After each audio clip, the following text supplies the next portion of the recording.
અને જે દીકરો કદાચ કશું જ ના કરી શકેવો હોય, જે દીકરો માના માથે પડેલો હોય, માં હંમેશા એની જ સંભાળ રાખતી હશે.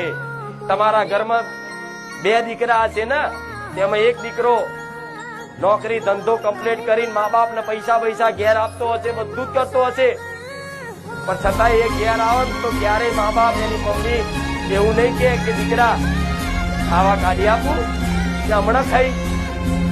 પણ જે દીકરો કશું નહીં કરતો હોય, ઘેરથી માના પાકીટમાં પૈસા ચોરી જતો હશે, આડાવડા વ્યસન કરતો હશે, પણ છતાંય તે માનવ ચિંતા હંમેશા એની જ હશે.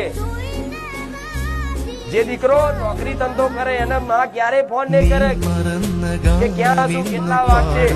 જે આવી રખડી ખાતો હશે ને એને તો રાત દાડાની ચિંતા માં ઉઠશે નહીં, તો લગી એ ના આવે તો લગી હું ના ખાઉં. સાચું ખોટું? જેમ માને ખબર છે કે આ મારા આશ્રિત છે, આ મારા શરણે છે, એટલે માની ફરજ બને છે, માનું કર્તવ્ય બને છે એને હાચવવાની.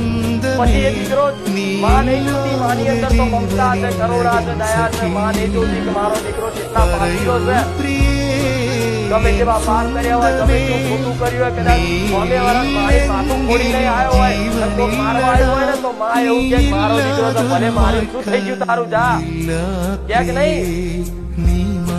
આ તમારો નાનો દીકરો હોય, કોકનું બાજુવાળાનું માથું ફોડીને આવે અને બાજુવાળાની મમ્મી મારવા આવો બરોબર, તો તમે એનો બચાવ કરો છો ને? તમે શું કહો છો?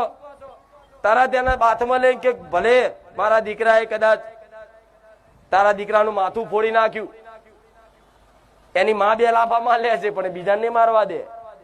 આ શું ખોટું?